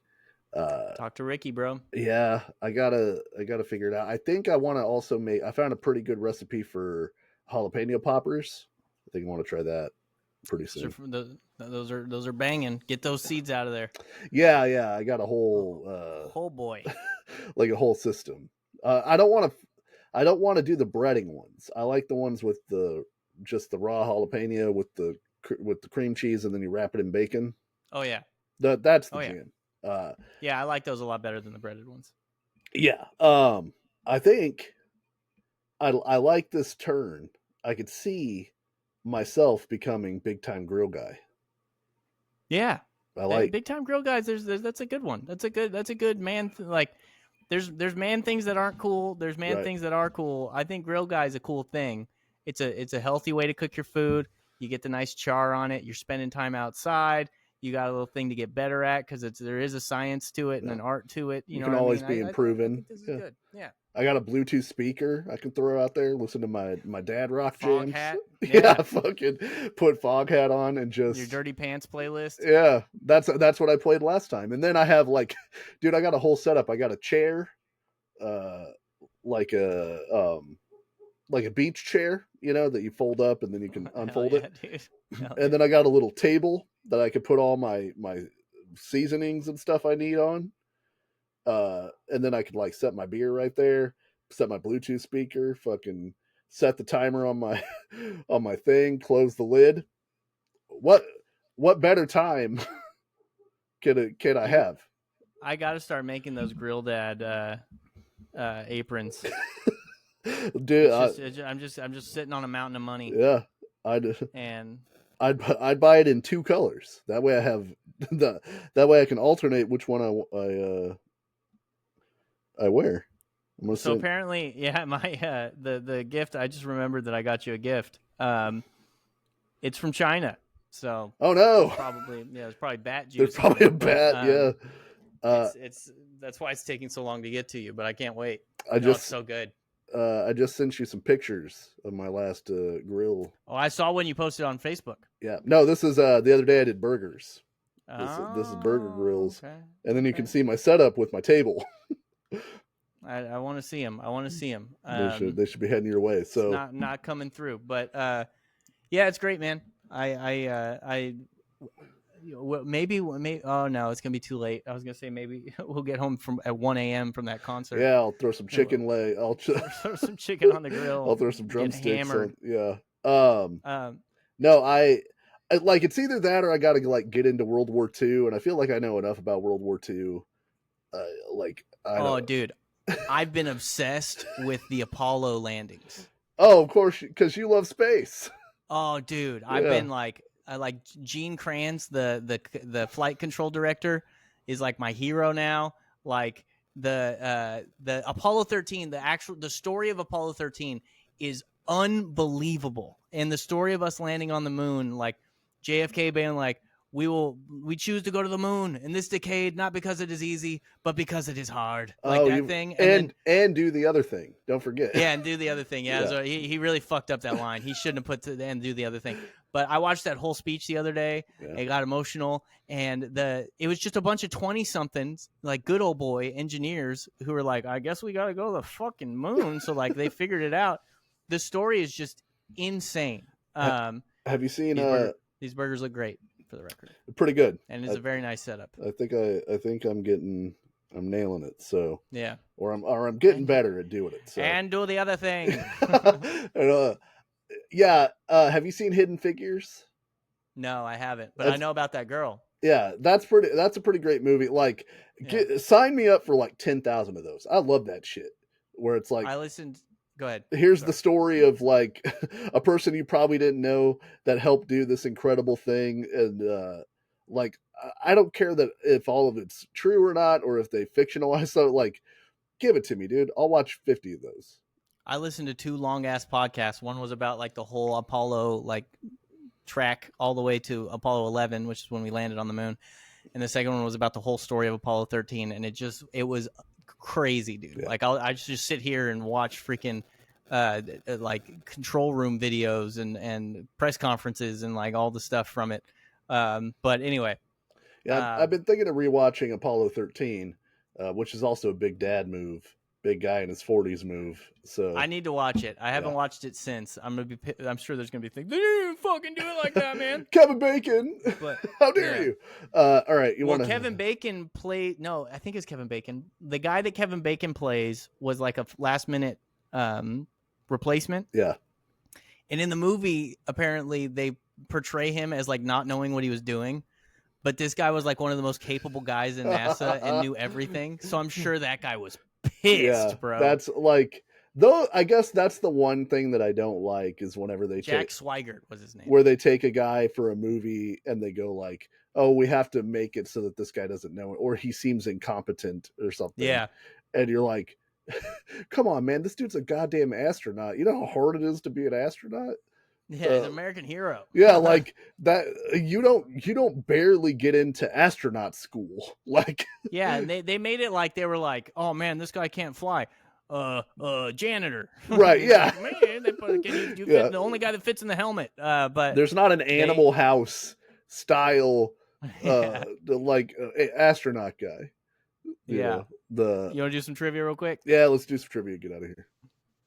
All right, so this is a dozen daily trivia, 9 questions. First 3 about sports, the rest are about general American culture. NFL. Kareem Abdul-Jabbar led the NFL with 15 rushing touchdowns in 97 while playing for this AFC East team. Now, I didn't know. Multi-talented. Who could this be? What's his name? The guy for the Broncos. Terrell Davis. What about him? No, I think that's not an East team. I think Kareem is spelled differently than the basketball player Kareem. There's no way his name is Kareem Abdul-Jabbar. I think. Well, I just know that the first name is spelled different because I think it's EEM. Yeah, the real guy. Well, the AFC East is the Patriots, the Bills, the Jets, and the Dolphins. So in 1997, the Patriots went to the Super Bowl, I think, and I think the Jets were pretty good back then. The Dolphins I don't know who were running backs for them. The Dolphins had Dan Marino. Yeah. And then I don't know what was going on with the Bills. I don't think that it's the Jets or the Patriots. Can you name a running back for the Dolphins in the 90s? No. Yeah. But I also wasn't watching football like that back in 1997. We're going to go with the only one I can think of from 97 is fucking Terrell Davis, and he's not in the AFC East. Right. Well, there's like Curtis Martin, I think played for the Jets then. He's not even an option. Well, no, they're asking for the team that this guy played for. Oh, it's a team. Yeah. Oh, shit. Oh, yeah, because we're talking about Kareem Abdul-Jabbar. Yeah. So you want to do the Dolphins? Sure. Holy shit. Look at you. Yeah. Deductive reasoning, Dusty. Look, NBA. Big man Brendan Haywood started 450 games for this Eastern Conference team from 2001 to 2010. Oh, cool. Celtics. Sure. How about that? They play in the East. Nope. Wrong as fuck. MLB. This German-born outfielder has played his entire career with the Twins and has totaled 161 home runs since making his MLB debut in 2015. I don't know. I have no idea who this is. That's all you, dog. I know. Yeah. I don't know who this could even be. I know Brian Dozier's a Twin, but I don't think it's him. Doesn't sound German. Furman. Wrong. History. In 2015, Justin Trudeau became the 23rd Prime Minister of this country. That is Canada. Our friends. Celebrity mashup. That is Kevin James and Patton Oswalt. Wow, that I don't want to be rude. That just looks like either fatter Kevin James or fatter Patton Oswalt. Yeah. Like, that's not a flattering mashup at all. Get a bang out of life was a slogan associated with what mint brand? Are there mint brands? Like mints. Yeah. No, junior mints are a different thing. No, the glaciers. Okay. There's the is it Lindent, the ones they put on your pillow at fancy hotels? Altoid? Okay. Get a bang out of life doesn't sound Altoid though. There's one called like glaciers or like it's Iceberg. not glaciers. Iceberg. Nope. Icebreakers. Sure. Wrong. Right. Couldn't be more wrong. In this 1998 Disney Channel made-for-TV movie, a high school inline skater joins a group of semi-pro skaters to help his financially troubled family. Oh, shit. What is the name of this movie? I watched this movie. Is it? Skate Gods. Yeah. Skaters with a Z. Blades? No. Is it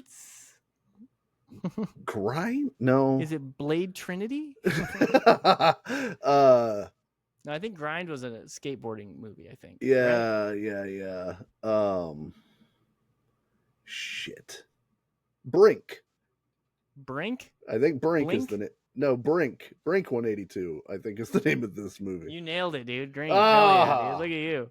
You're carrying us on this one. No, that one hurt my brain. Movies. Before Mark Ruffalo took over the role of Bruce Banner / the Hulk in the Marvel Cinematic Universe, this actor portrayed the character in the 2008 film The Incredible Hulk. That is Edward Norton. Yes. Am I correct? Yes. Famously chill guy, Edward Norton. Someone keeps telling me that I look like him, and I think it's just because I'm thin and white. Music. This rapper is most known for his 2004 hit song Tipsy. Is that who? If Kai made it this far, she's gonna be really mad. We play it on my radio station. Everybody in the club getting tipsy. Yeah. Yeah, it's fuck. No, I'm thinking of the guy who sings